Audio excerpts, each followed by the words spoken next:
राधे राधे दोस्तों, कैसे हैं आप सभी। आशा करती हूँ आप सभी बहुत अच्छे हैं और अपना ख्याल रख रहे हैं। राधा रानी अपनी कृपा आप सब पर बनाए रखें। दोस्तों, आज हम बात करेंगे कि सप्ताह के 7 दिनों में प्रदोष जिस दिन भी पड़ता है उस दिन के पूजा की क्या विधि होनी चाहिए।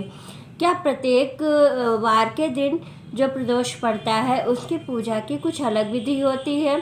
तो हाँ, तो देखिए, जो जिस दिन भी प्रदोष पड़ता है उस दिन की विधि उस देवता के या उस वार के हिसाब से ही की जाती है। जैसे कि अगर सोमवार को प्रदोष पड़ा है तब तो सोमवार को भोलेनाथ का ही दिन है, तो इस दिन तो कोई परेशान होने वाली बात नहीं। जैसे आप महादेव की पूजा करते हैं उसी तरह से आप महादेव की पूजा कर लेंगे और प्रदोष की पूजा कर लेंगे तो आपकी पूजा पूर्ण मानी जाएगी। लेकिन जब मंगलवार के दिन प्रदोष पड़ता है तो हमें हनुमान जी के साथ शिव जी की पूजा करनी होती है। अगर महिलाएं हैं तो वो जो है हनुमान जी को टच नहीं करती हैं, बाकी जो है वो दूर से उनको फूल में सिंदूर लगा के पहले हनुमान जी को अर्पित करने के बाद ही जो है वो प्रदोष की पूजा करती हैं। इसके बाद बुधवार के दिन गणेश जी का दिन होता है, तो सबसे पहले गणेश जी की पूजा तो वैसे भी हम लोग सर्वप्रथम किसी भी पूजा से पहले गणेश जी की पूजा करते हैं, फिर हम किसी देवी देवता की पूजा करते हैं। लेकिन अगर बुधवार के दिन प्रदोष पड़ता है तो पहले हमें गणेश जी को माला और सिंदूर इत्यादि चढ़ाने के बाद, उनको भोग अर्पित करने के बाद फिर हमें महादेव जी की पूजा करनी होती है। अगर प्रदोष जो है वो गुरुवार को पड़ता है तो पहले हमें देवगुरु बृहस्पति या हरि विष्णु की पूजा करनी होती है। इसके बाद हमें जो है वो महादेव जी की पूजा करनी होती है। अगर शुक्रवार के दिन पड़ता है प्रदोष तो सबसे पहले हमें महालक्ष्मी की पूजा करनी होती है। इसके बाद फिर हमें महादेव जी की पूजा करनी होती है, फिर माता पार्वती की पूजा करनी होती है, तभी आपकी पूजा सफल होती है।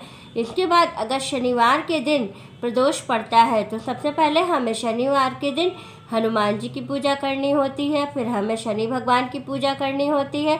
इसके बाद हम महादेव जी की पूजा करते हैं।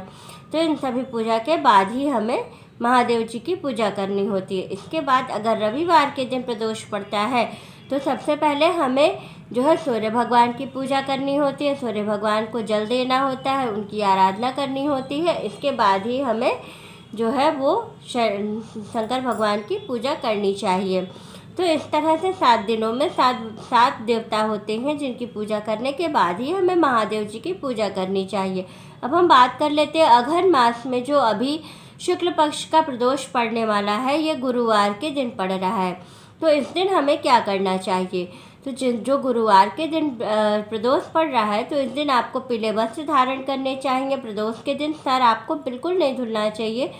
कहते हैं कि महिलाओं को तो वैसे भी जिस दिन शिव जी की पूजा हो उस दिन मांग नहीं धुलनी चाहिए और बाल नहीं धुलना चाहिए, क्योंकि आप एक दिया शंकर जी का लगाते हैं और 100 दिए आप बुझा देते हैं बाल धुल करके। तो महिलाओं को तो वैसे भी प्रदोष के दिन या सोमवार के दिन बाल नहीं धुलना चाहिए। इसके बाद बात कर लेते हैं कि गुरुवार के दिन जब प्रदोष पड़ रहा है तो हमें क्या करना चाहिए। इस दिन हमें पहले तो अपने एक दिन पहले घर की अपने अच्छे से साफ़ सफाई कर लेनी चाहिए। फिर उस दिन हमें पीले वस्त्र धारण करने चाहिए और उसके बाद सबसे पहले हमें केले के वृक्ष की पूजा करनी है। इसके बाद हमें जो है देवगुरु बृहस्पति या हरि विष्णु की पूजा करनी है। इसके बाद हमें प्रदोष की पूजा करनी है शंकर भगवान की।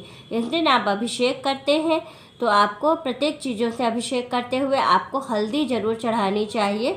हल्दी पानी में घोल करके शंकर जी को जरूर चढ़ाना चाहिए, क्योंकि इस दिन देवगुरु बृहस्पति का दिन होता है और हम देवगुरु बृहस्पति के साथ साथ शंकर जी की भी पूजा कर रहे हैं। इस दिन हमें शंकर जी को पीले फल और पीले मिठाई का भोग लगाना चाहिए, क्योंकि इस दिन पीले रंग का विशेष महत्व होता है। ये दिन देवगुरु बृहस्पति को समर्पित है, इसलिए हमें गुरु बृहस्पति को ध्यान में रखते हुए शंकर जी की पूजा करनी चाहिए।